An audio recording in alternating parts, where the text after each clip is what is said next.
15 شعبان کی جو رات ہے اور 15 شعبان کا روزہ، اس کے حوالے سے بہت زیادہ لوگ سوال پوچھ رہے ہیں، تو میں نے ارادہ کیا میں ایک کلپ ریکارڈ کروا دوں۔ اس میں جو بھی میری ٹوٹی پھوٹی تحقیق ہے، جو میں نے احادیث دیکھی اس بارے میں اور جو علماء کے اقوال دیکھے اور جتنا میں اس کی ریسرچ کر سکا ہوں، اس کا ایک خلاصہ آپ کے سامنے رکھ دوں۔ اگر میں وہ تمام احادیث آپ کو پڑھ کے سناؤں، پھر ایک ایک کی سند پڑھوں، پھر ایک ایک کی سند پہ بحث کروں، تو وہ بات بہت ہو جائے گی لمبی اور کلپ بہت طویل ہو جائے گا۔ تو ایک خلاصے کے طور پر پوری جو ایک تحقیق ہے وہ میں آپ کے سامنے رکھنا چاہتا ہوں۔ تو 15 شعبان کی جو رات ہے، جس کو شب برات کہا جاتا ہے، اس کا نام شب برات کسی بھی حدیث سے ثابت نہیں ہے، اس لیے عرب اس کو اکثر لیلۃ النصف من شعبان کہتے ہیں کہ شعبان کے جو نصف ہے اس کی رات۔ خیر، اس کا نام شب برات ہو اگر اس وجہ سے برات کے اس میں اللہ تعالیٰ کہا جاتا ہے کہ جہنم سے بری کر دیتے ہیں، تو اس وجہ سے کسی نے نام دے دیا ہو تو ایک الگ بات ہے۔ لیکن اس رات میں ہوتا کیا کیا ہے، لوگ کیا کیا کر رہے ہیں، اس کی کیا شرعی حیثیت ہے، تو میں نمبر وار انشاءاللہ اس کو تفصیل سے بیان کروں گا۔ کچھ چیزیں تو ایسی ہیں جو بالکل ہی غیر ثابت ہیں۔ ان میں اس رات میں مٹھائی، حلوہ یا مختلف قسم کے حلوے پکا کے لوگوں میں بانٹنا،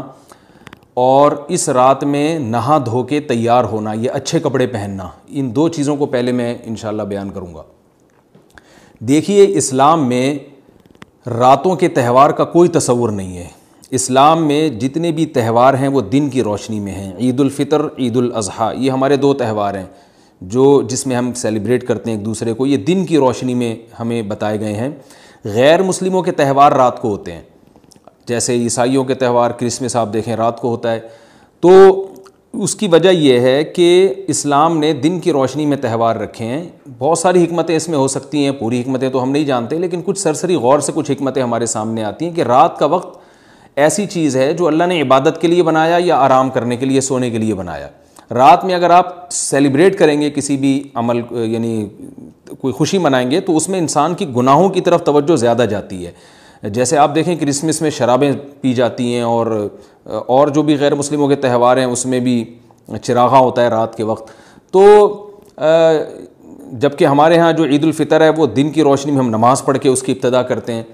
تو آپ کہہ سکتے ہیں کہ شب برات کو کوئی تہوار تو نہیں مانتا، تو دیکھیں تہوار زبان سے ماننا ضروری نہیں ہے۔ آپ اپنے عمل سے جب کوئی ایسا کام کرتے ہیں جو تہواروں میں کیا جاتا ہے، تو اس کا مطلب یہ ہوا کہ آپ اس کو تہوار مان رہے ہیں، یعنی آپ اس کو ایک خوشی کا دن مان رہے ہیں۔ تو نہانا دھونا یا کھانے پکا کے لوگوں میں تقسیم کرنا یا خود کھانا، اور خاص طور پہ حلوہ یعنی میٹھا، یہ چیزیں تہواروں کے موقع پر ہوتی ہیں۔ جیسے ہم عید الفطر والے دن صبح سوئیاں بناتے ہیں، میٹھا بناتے ہیں، کھاتے ہیں، لوگوں کو کھلاتے ہیں، نہاتے ہیں، اچھے کپڑے پہنتے ہیں۔ جمعے والے دن بھی، جمعے میں بھی عید کا عنصر ہے حدیث میں، اس کو بھی عید قرار دیا، اس دن بھی ہم نہا دھو کے کپڑے پہنتے ہیں۔ تو جو لوگ 15 شعبان کی رات کو نہاتے دھوتے ہیں، اسپیشلی اس رات کو کہ بھئی آج کوئی تہوار ہے یا آج کوئی خوشی کا دن ہے، اور مٹھائیاں کھاتے ہیں یا حلوے پکاتے ہیں، تو وہ زبان سے اس کو تہوار نہ بھی کہیں، اپنے عمل سے یہ بتاتے ہیں کہ یہ تہوار ہے، جبکہ یہ تہوار نہیں ہے۔ اسلام میں کوئی اس کی ایک ضعیف روایت بھی نہیں ہے کہ آپ صلی اللہ علیہ وسلم نے، میرے علم میں نہیں ہے کم از کم، ہو سکتا ہے کوئی موضوع من گھڑت روایت موجود ہو جس میں کوئی کہیں بھی نہیں ہے کہ آپ صلی اللہ علیہ وسلم نے اس رات کو ہمیں نہانے کا حکم دیا ہو، یا اچھے کپڑے پہننے کا حکم دیا ہو، یا کھانے پینے کا یا حلوے کھلانے کا، ہمیں حلوے مانڈے کا ہمیں حکم دیا ہو۔ تو اللہ کا واسطہ یہ بدعت ہے، اس کو ختم کریں اپنے معاشرے سے۔ اور اسلام میں تہوار کا ٹائم دن میں ہوتا ہے۔ عید الفطر، عید الاضحیٰ ہے جس میں ہم دن میں قربانی کرتے ہیں اور کھاتے ہیں، پیتے ہیں، نہاتے ہیں، دھوتے ہیں۔ راتوں کے یہ کام نہیں ہے، رات کو آپ سوئیں یا عبادت کریں۔ تو ایک چیز تو یہ تھی جو میں بتانا چاہ رہا تھا۔ دوسری چیز، اس رات کو قبرستان جانا۔ دیکھیے اس بارے میں حدیث پیش کی جاتی ہے، مشہور حدیث ہے، لوگ سنتے رہتے ہیں کہ نبی صلی اللہ علیہ وسلم رات کو اٹھے اور امی عائشہ رضی اللہ تعالیٰ عنہ بھی آپ کے پیچھے چلی گئیں، اور آپ صلی اللہ علیہ وسلم جنت البقیع میں مغفرت کی دعا مانگ کے تشریف لے آئے واپس۔ تو یہ حدیث انتہائی درجے کی ضعیف حدیث ہے، اور ایک تو ضعیف حدیث ہے، دوسری بات یہ کہ اگر ہم تھوڑی دیر کے لیے فرض کر لیں یہ صحیح حدیث ہے، اور ہم کہتے ہیں کہ بھئی نبی صلی اللہ علیہ وسلم نے یہ عمل کیا ہے، تو صحابہ میں سے کسی سے ضعیف حدیث سے بھی ثابت نہیں ہے کہ کوئی اس رات قبرستان گئے ہوں۔ حضرت ابو بکر کے بارے میں کوئی روایت نہیں ملتی کہ اس رات قبرستان گئے ہوں، حضرت عمر کے بارے میں کوئی روایت نہیں ملتی، یہ کسی ایک صحابی کے بارے میں نہیں. تو آپ مجھے بتائیں کہ یہ کیسی سنت ہے کہ جو صحابہ کی سمجھ میں نہیں آئی اور ہماری سمجھ میں آ گئی ہے. تو مشرکین مکہ یہ کہا کرتے تھے لو کان خیرن ما سبقونا الیہ، قرآن مجید کی آیت ہے کہ اگر یہ اسلام میں کوئی خیر ہوتی تو یہ صحابہ ہم سے پہل نہ کرتے. یہ صحابہ نے ہم سے پہل کیا ہے، اس کا مطلب ہے یہ اسلام خیر کا کام نہیں ہے. تو مشرکین کو صحابہ سے چونکہ نفرت تھی اس لیے کہتے تھے کہ یہ چونکہ اسلام کو فالو کر رہے ہیں تو یہ اس کی علامت ہے کہ اسلام خیر نہیں ہے، کیونکہ خیر میں تو ہم صحابہ سے آگے ہوتے ہیں. اپنے بارے میں ان کا یہ اس خوش فہمی میں مبتلا تھے وہ.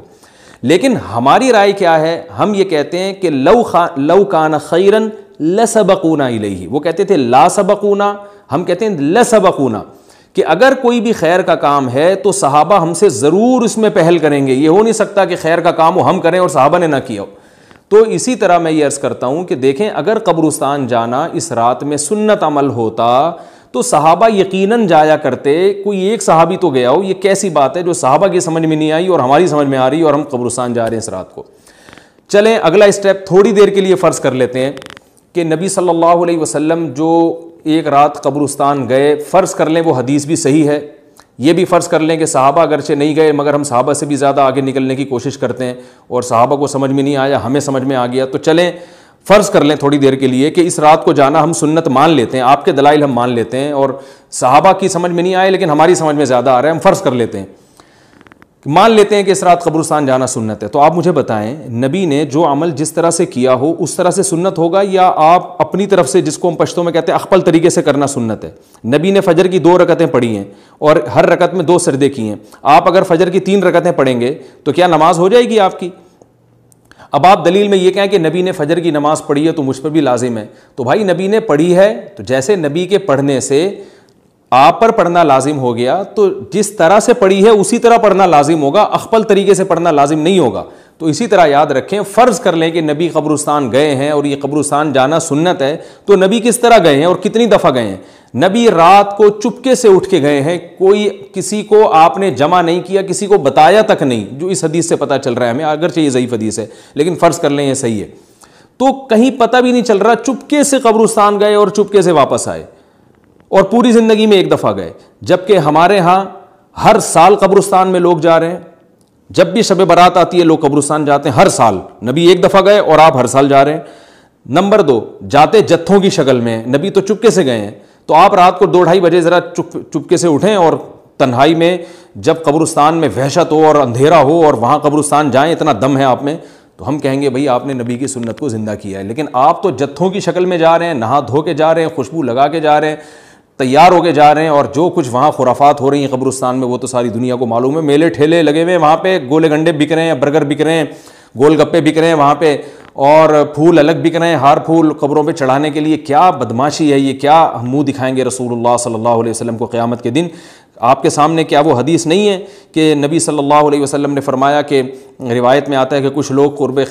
میدان حشر میں آئیں گے تو ان کے چہرے ایسے ہوں گے جیسے میری امت کے چہرے ہوتے ہیں، میری امت کی شکل ہوتی ہے. حدیث کا مفہوم میں بیان کر رہا ہوں. تو جب وہ حوض کوثر کا پانی پینے کے لیے میرے پاس آئیں گے تو فرشتے ان کو بھگائیں گے، سحقن سحقن. تو آپ صلی اللہ علیہ وسلم پوچھیں گے یہ تو میری امت ہے، آپ تو فرشتے کیا کہیں گے کہ یہ آپ کی وہ امت ہے جنہوں نے آپ کے دنیا سے جانے کے بعد دین میں ایسی چیزیں ایجاد کر لی تھیں جن کا آپ نے حکم نہیں دیا. تو آپ کیا فرمائیں گے؟ سحقن سحقن، دور کرو ان سے. تو ایسا نہ ہو کہ ہم قیامت کے دن رسول اللہ صلی اللہ علیہ وسلم کی شفاعت سے محروم ہو جائیں. تو اللہ کا واسطہ قبرستان مت جائیں اس رات، گھر میں بیٹھیں آرام سے، یہیں بیٹھ کے میت کے لیے مغفرت کی دعا کریں. اور اگر آپ سمجھتے نہیں یہ حدیث بالکل صحیح ہے اور جانا لازمی ہے تو پھر تنہائی میں جائیں، ایسے قبرستان کا انتخاب کریں جہاں آپ کے علاوہ کوئی بھی نہ ہو، اور پھر چپکے سے جائیں اور پتلی گلی سے واپس آ جائیں آپ. اگرچہ ہم تو اس کو بھی نہیں مانتے لیکن اگر کرنا ہے تو پھر اس طریقے سے عمل کریں اگر آپ حدیث کو فالو کرنا چاہتے ہیں آپ اپنے خیال کے مطابق. تو یہ 2 باتیں ہو گئیں. ایک تیسری چیز کیا ہے؟ کیا قرآن اس رات میں نازل ہوا ہے اور تقدیر کے فیصلے اس رات میں ہوتے ہیں؟ دیکھیے قرآن میں 2 جگہ اللہ نے اس مضمون کو بہت وضاحت سے بیان کیا. ایک سورہ دخان میں انا انزلناہ فی لیلۃ مبارکہ کہ ہم نے اس کو مبارک رات میں نازل کیا، اور اللہ نے فرمایا فیہا یفرق کل امر حکیم، اس میں حکمت والے فیصلے ہوتے ہیں اس رات میں. دوسری جگہ 30ویں پارے میں سورہ قدر میں اللہ نے فرمایا انا انزلناہ فی لیلۃ القدر، ہم نے اس قرآن کو لیلۃ القدر میں نازل کیا، اور اس میں بھی اللہ نے فرمایا تنزل الملائکۃ فیہا کہ فرشتے اس رات میں اترتے ہیں بإذن ربہم من کل امر، تمام قسم کے معاملات لے کے۔ تو یہاں بھی اللہ بتا رہے ہیں کہ جو 1 سال کے فیصلے جس رات میں ہوتے ہیں اور فرشتوں کے حوالے کیے جاتے ہیں، وہ رات اور قرآن کے نازل ہونے والی رات ایک ہی ہے، یہ الگ الگ راتیں نہیں ہیں۔ اور سورہ قدر میں اللہ نے فرما دیا واضح لفظوں میں کہ وہ لیلۃ القدر کی رات ہے۔ تو اتنی وضاحت کے بعد پھر یہ کہنا کہ اس رات میں قرآن نازل ہوا تھا، جبکہ اس کے بارے میں کوئی صحیح حدیث موجود بھی نہیں ہے، ضعیف یا موضوع روایتیں ہیں، تو یہ بالکل قرآن پر میں سمجھتا ہوں کہ یہ ٹھیک نہیں ہے، بالکل دلیل کے لحاظ سے یہ کمزور بات ہے۔ اگرچہ بعض علماء اس طرف گئے ہیں اور انہوں نے تعویل کی ہے، انہوں نے یہ تعویل کی ہے کہ قرآن جو ہے آسمان دنیا پہ آیا لیلۃ القدر میں، اور وہاں سے جو نیچے نزول شروع ہوا ہے وہ شب برات میں ہوا ہے، لیکن یہ تعویل عقل سے بعید ہے اور اس تعویل کی ہمیں ضرورت بھی نہیں ہے۔ 2 صحیح حدیثیں ٹکرا رہی ہوں یا قرآن کی آیت کسی ایسی متواتر حدیث سے ٹکرا رہی ہو، تو پھر تو وہاں ہمیں تطبیق دینے کی ضرورت پیش آتی ہے، جب قرآن کے مقابلے میں کوئی حدیث ہی نہیں ہے، صحیح حدیث بھی نہیں ہے۔ حالانکہ قرآن کے مقابلے میں تو فقہا کہتے ہیں کہ اگر صحیح حدیث بھی ہو، متواتر نہ ہو، صحیح حدیث بھی ہو، تو وہ بھی ظنی ہوتی ہے، تو اس حدیث کو رد کیا جائے گا، قرآن میں تعویل نہیں کی جائے گی۔ لیکن یہاں تو صحیح حدیث بھی نہیں ہے، یہاں تو ایک ضعیف روایت ہے اور ضعیف اقوال ہیں، آپ اس کو کیسے قرآن کے مقابلے میں لا سکتے ہیں؟ تو جو بالکل بے غبار بات ہے وہ یہی ہے کہ اللہ تعالیٰ نے قرآن مجید کو لیلۃ القدر میں نازل کیا، جو رمضان کے آخری عشرے میں ہوتی ہے، اور اسی لیلۃ القدر میں فیصلے بھی ہوتے ہیں۔ اور بعض لوگ کہتے ہیں اس میں حرج کیا ہے کہ ہم 15 شعبان کو بھی فرض کر لیں، اس میں قرآن نازل ہوا اور لیلۃ القدر میں بھی، بھائی اس سے لیلۃ القدر کی ویلیو کم ہوتی ہے۔ اللہ تو لیلۃ القدر کی ویلیو بڑھا رہے ہیں کہ یہ ایسی رات ہے جس میں 1 سال کے فیصلے بھی کر دیے جاتے ہیں، اور اس میں قرآن مجید کا نزول بھی شروع ہوا۔ تو جس رات کو اللہ نے جو پروٹوکول دیا ہے وہی پروٹوکول اس کو دینا چاہیے، آپ اس کو کسی اور رات کو نہ دیں وہ پروٹوکول۔ تو یہ تیسرا مسئلہ ہوا۔ پہلا مسئلہ حلوے مانڈے کا اور نہانے دھونے کا، وہ بھی غلط ہے۔ دوسرا مسئلہ قبرستان جانے کا، وہ بھی ٹھیک نہیں ہے۔ تیسرا مسئلہ کہ اس رات میں قرآن نازل ہوا اور فیصلے ہوتے ہیں، یہ تیسری بات بھی غلط ہے۔ نہ تو اس رات میں قرآن نازل ہوا اور نہ اس رات میں فیصلے ہوتے ہیں۔ چوتھی چیز کہ کیا اس رات میں عبادت کی کوئی فضیلت ہے سرے سے یا نہیں ہے، یہ ایک علمی مسئلہ ہے۔ تو اس بارے میں خوب اچھی طرح سمجھ لیں کہ اس بارے میں جتنی بھی احادیث ہیں جو اس رات کی فضیلت کے بارے میں ہے کہ بنو کلب کی بکریوں کے برابر مغفرت ہوتی ہے اور بکریوں کے بالوں کے برابر، اور یا جو بھی اس بارے میں روایات ہیں کہ سب کی بخشش ہو جاتی ہے سوائے اس شخص کے جو کسی کے دل میں کینہ رکھتا ہے، تو یہ جتنی اس رات کی فضیلت میں احادیث ہیں، تو ایک بات تو خوب اچھی طرح سمجھ لیں، اس پر تمام محدثین کا، جہاں تک میں نے دیکھا ہے، تمام محدثین کا اتفاق ہے کہ اس کی فضیلت میں صحیح حدیث ایک بھی نہیں ہے۔ اس رات کی فضیلت میں ایک بھی صحیح حدیث موجود نہیں ہے، لیکن ضعیف روایتیں اتنی کثرت سے ہیں کہ ایک الگ محدثین کا اصول ہے کہ جب ضعیف روایتیں کی سندیں زیادہ ہو جائیں تو وہ حسن بن جاتی ہے، یعنی قابل قبول ہو جاتی ہے وہ، کیونکہ بہت ساری کمزور چیزیں مل کے اس میں کچھ قوت پیدا کر دیتی ہیں۔ تو اب جن علماء نے احادیث کے ضعف کی طرف دیکھا کہ ایک بھی صحیح روایت نہیں ہے، انہوں نے اس رات کا بالکلیہ انکار کر دیا کہ اس رات کی سرے سے کوئی فضیلت نہیں ہے۔ لیکن جن علماء نے اصول حدیث کی طرف دیکھا اور فقہ کے ایک اصول کی طرف دیکھا کہ کثرت روایات درجہ حسن تک پہنچ جاتی ہیں، ضعیف روایات، تو انہوں نے کہا کہ بالکل اس رات کی فضیلت کا انکار ہی سرے سے کر دینا یہ غلط ہے۔ تو جمہور اس طرف گئے ہیں کہ اس رات کی فضیلت کا بالکلیہ انکار کر دینا یا اس کی عبادت کی فضیلت کا بالکلیہ انکار کر دینا یہ ٹھیک نہیں ہے، لیکن کچھ علماء، وہ بھی بڑے محقق علماء ہیں، وہ اس طرف گئے ہیں کہ اس رات کی سرے سے کوئی فضیلت اسلام میں ہے ہی نہیں۔ اب میں دونوں طرف کے علماء کا کچھ تھوڑا سا تجزیہ پیش کرتا ہوں۔ تو جو علماء یہ کہتے ہیں کہ اس رات کی فضیلت ہے اور فضیلت میں کثرت سے روایات ہیں اور اس میں بڑے بڑے علماء داخل ہیں، امام شافعی رحمہ اللہ تعالی جیسے مجتہد بھی ہیں جو اس رات کی فضیلت کے قائل ہیں۔ باقی ائمہ سے مجھے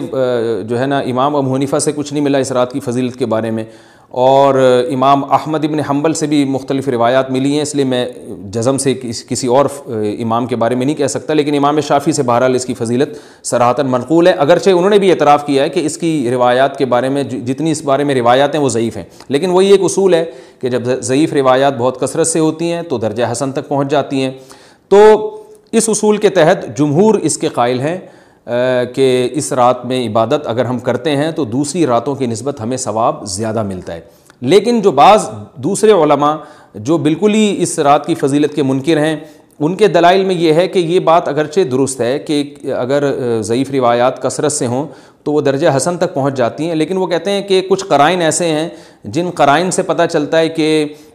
جو ہے ان قرائن کو اگر سامنے رکھا جائے تو وہ ان کی رائے یہ ہے کہ پھر ان کا خیال یہ ہے کہ ان کا رجحان اس طرف ہے کہ اس رات کی سرے سے کوئی فضیلت نہیں ہے۔ ان قرائن میں ایک چیز یہ بھی ہے کہ اس کے بارے میں جو روایات ہیں ان میں بہت زیادہ ثواب کی بشارت سنائی گئی ہے۔ تو بعض محدثین کا یہ اصول ہے کہ کسی رات کے بارے میں یا کسی خاص عمل کے بارے میں بہت زیادہ کہیں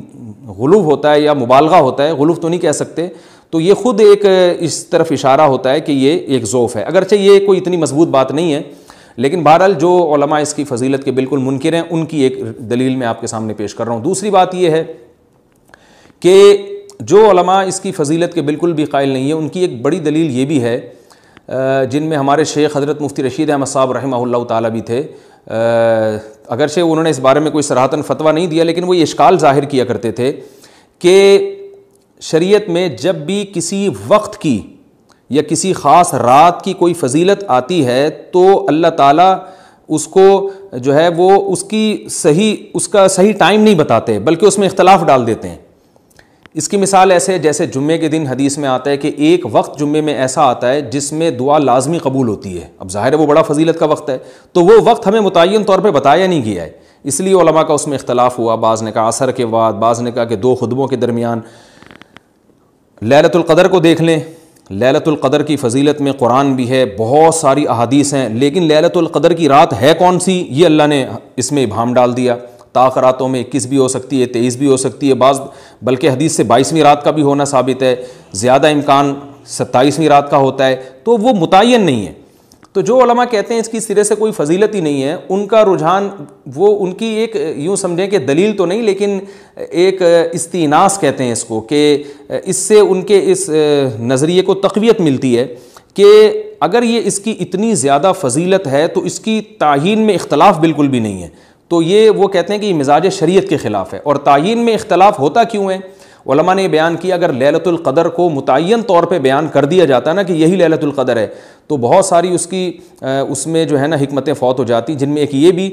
کہ اس رات میں جہاں عبادت کا ثواب بہت ہے گناہ کا عذاب بھی بہت ہے، پھر اگر اس رات میں کوئی گناہ کرتا تو وہ اللہ کے عذاب سے نہ بچ پاتا، کیونکہ وہ اللہ متعین کر دیا کہ یہ لیلۃ القدر ہے، تو کیسے تم اس میں گناہ کر رہے ہو؟ اب معاملہ اللہ نے مبہم رکھ دیا کہ بھئی یہ بھی ہو سکتی ہے تو اگلے دن بھی ہو سکتی ہے۔ اور ایک فائدہ یہ بھی اس میں رکھا متعین نہ کرنے میں کہ لیلۃ القدر انہی کو ملے جو تلاش کریں، جو پورا عشرہ جاگیں گے ان کو لیلۃ القدر ملے گی۔ اگر اللہ اسپیسیفک دن بتا دیتا کہ 21ویں ہے، 23ویں ہے یا 25ویں ہے یا 22ویں ہے تو بہت سارے لوگوں کو لیلۃ القدر مل جاتی، تو اللہ نے جو مبہم رکھا ہے نا تو ایک رات کی فضیلت اللہ نے بڑھا دی مگر اس کی تعیین میں ابہام پیدا کر دیا تاکہ جو پورا عشرہ جاگے گا اسی کو لیلۃ القدر ملے گی، اس کے علاوہ ہر آدمی کو نہ ملے۔ وہ ایک اللہ کی ایک حکمت ہو سکتی ہے اس میں۔ تو یہ 2 حکمتیں ہیں کہ اس میں گناہ اگر کوئی کرے تو اس پر عذاب نہ آ جائے، کیونکہ اگر متعین کر دیا جائے گا تو پھر گناہ کیسے تم کر رہے ہو اس رات میں، تو اللہ نے اس میں بھی ابہام پیدا کر دیا۔ جو گناہ کرنے والا ہے اگرچہ وہ بڑا گناہ گار ہے اس رات میں، چاہے وہ رمضان کا آخری عشرے میں کسی رات میں بھی گناہ کرتا ہے، لیکن کم از کم اتنا عذر تو ہے کہ اس کو کیا پتا تھا کہ یہ آج لیلۃ القدر ہوگی۔ تو جو 15 شعبان کی رات ہے اس کی بہت زیادہ فضیلت ہے، تو پھر یہ رات کو متعین کیوں کر دیا گیا؟ یہ ان علماء کی دلیل میں بیان کر رہا ہوں جو اس کی فضیلت کے بالکل بھی قائل نہیں ہیں، لیکن بہرحال حقیقت یہ ہے کہ جمہور علماء اس کی فضیلت کے قائل ہیں، کیونکہ یہ جو میں نے دلائل دیے کہ وہ علماء جو اس کی فضیلت کے سرے سے منکر ہیں ان کے یہ دلائل کو ہم دلیل نہیں کہیں گے بلکہ استئناس کہیں گے کہ استیناس کہتے ہیں کہ ایک چیز استدلال نہیں ہے بلکہ ان اپنے نظریے کی تقویت کے طور پر ایک چیز کو پیش کر دینا جس سے یہ لگتا ہو کہ واقعی یہ صحیح کہہ رہے ہیں، اس کو استیناس کہتے ہیں، میں جو آسان لفظوں میں سمجھانے کی کوشش کر رہا ہوں۔ اور ایک استدلال کہتے ہیں کہ ایک ریسرچ کو، ایک پوری تحقیق کو۔ تو جمہور کا مذہب ایک اصول پر مبنی ہے کہ بھئی اتنی ساری روایات ہیں اور ضعیف ہیں، ان میں ٹھیک ہے کچھ موضوع بھی ہیں لیکن بہت ساری ایسی ہیں جو موضوع بھی نہیں ہیں، تو ضعیف روایات ہیں جب اتنی کثرت سے ہیں اور اس میں ہے بھی عبادت کا تذکرہ تو عبادت کرنے میں کوئی حرج بھی نہیں ہے، تو لہذا انہوں نے اس کو جو ہے نا اس کو دلیل بنایا ہے اور اصول کے لحاظ سے یہ بات درست ہے۔ تو اس اصول کو اگر کوئی فالو کرنا چاہے تو اس رات کی عبادت اس کے لیے بالکل ٹھیک ہے اور اللہ کی رحمت سے امید ہے کہ اس میں اس کو ثواب زیادہ ملے گا۔ تو جمہور ایک طرف ہیں اور بعض علماء دوسری طرف ہیں۔ تو یہ میں نے صرف اس لیے بیان کر دیا کہ اس رات کی فضیلت میں اتفاق نہیں ہے بلکہ مختلف فی ہے، مجتہد فی ہے، اختلاف رائے اس میں ہو سکتا ہے۔ تو اگر کوئی عالم اس رات کی فضیلت کا بالکلیہ انکار کرے اور ان علماء کا بھی احترام کرے جو اس رات کی فضیلت کے قائل ہیں تو پھر اس عالم پر رد کرنے کا حق نہیں ہے۔ دوبارہ میں اپنی بات کو ریپیٹ کرتا ہوں، اگر کوئی عالم یہ کہے کہ اس رات کی سرے سے کوئی فضیلت نہیں ہے تو اس عالم پر طعن و تشنیع جائز نہیں ہے کیونکہ ان کے بھی کچھ نہ کچھ استدلالات ہیں۔ ہاں اگر کوئی عالم اس رات کی فضیلت کا انکار کر کے جمہور کے مذہب کو بالکل غلط قرار دیں اور اس عمل کو یہاں اس رات کی عبادت کو بالکل بدعت قرار دیں اور جو اس رات میں عبادت کر رہے ہیں یا اس کی فضیلت کے قائل ہیں ان کو بدعتی قرار دیں تو یہ غلو ہو جائے گا، یہ زیادتی ہو جائے گی جو کہ بالکل غلط ہے۔ کیونکہ جب دونوں طرف دلائل ہیں تو اعتدال والی رائے اختیار کرنی چاہیے اور کسی ایک طرف بہت زیادہ جھکاؤ یا کسی ایک کو 100% غلط قرار دے دینا، بدعتی قرار دے دینا، یہ درست نہیں ہے۔ تو ہماری قوم میں ایک مزاج ہے کہ بس اپنی رائے کو مسلط کرتے ہیں اور دوسرے کی رائے کو مانتے ہی نہیں۔ تو عوام کے لیے کیا ہے؟ لوگ کہتے ہیں مفتی صاحب کنفیوز کر دیا آپ نے تو لٹکا کے چھوڑ دیا ہمیں۔ بھائی میں کنفیوز نہیں کر رہا، عوام جمہور کے مذہب کو فالو کرے گی، جمہور میں بڑے بڑے علماء ہیں، وہ اس کی فضیلت کے قائل ہیں اور وہ اس کے قائل ہیں کہ اس رات میں عبادت کرنی چاہیے، تو آپ جمہور کے مذہب کو فالو کر سکتے ہیں۔ تو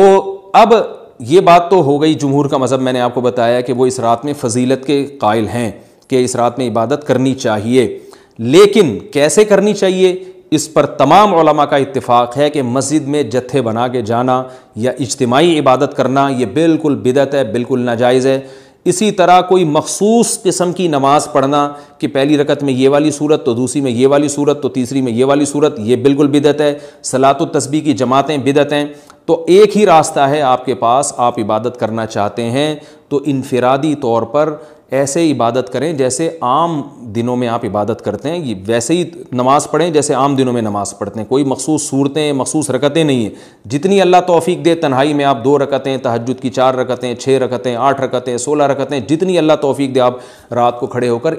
انفرادی نماز پڑھیں، دعائیں مانگیں اللہ تعالیٰ سے، قرآن کی تلاوت کریں، تسبیحات کریں، جتھے نہ بنائیں مسجد میں، چراغاں نہ کریں، بتیاں نہ لگائیں، قبرستانوں پہ رش نہ کریں، یہ سب ناجائز اور سب حرام ہے، گناہ ہے، اس کا اسلام میں کوئی تصور نہیں۔ کرنا ہے تو صرف ایک کام آپ کر سکتے ہیں کہ صرف عبادت کریں اور اللہ کی رحمت سے امید کی جا سکتی ہے کہ اللہ تعالیٰ اس رات میں آپ کو عبادت کا دوسری راتوں کی نسبت ثواب عطا فرمائے گا، کیونکہ آپ اگر جمہور علماء کو فالو کر رہے ہیں تو ہمیں یعنی جن کے پاس علم نہیں ہے تو ان کو علماء ہی کو فالو کرنے کا اللہ نے حکم دیا ہے، تو آپ جمہور علماء کی رائے پر عمل کرتے ہوئے اگر عبادت کرنا چاہیں تو اللہ کی رحمت سے امید ہے کہ انشاءاللہ آپ کو ثواب ملے گا۔ لیکن عبادت کا کوئی مخصوص طریقہ ہرگز نہیں ہے۔ پمفلیٹ بٹ رہے ہوتے ہیں کہ یہ والی صورت پڑھنے سے یہ ہو جائے گا تو یہ والی صورت پڑھنے سے یہ ہو جائے گا، یہ بالکل غلط ہے۔ تو انفرادی عبادت ہوگی اور ایسے ہی عبادت کا طریقہ ہوگا جیسے پورے سال ہوتا ہے، نماز اسی طرح پڑھی جائے گی جیسے پورے سال پڑھی جاتی ہے، دعائیں مانگی جائیں گی، اپنے طور پر اجتماعی سطح پہ کوئی عمل نہ کیا جائے۔ اللہ تعالیٰ سے دعا ہے کہ اللہ تعالیٰ ہمیں سمجھنے کی، عمل کرنے کی توفیق عطا فرمائے۔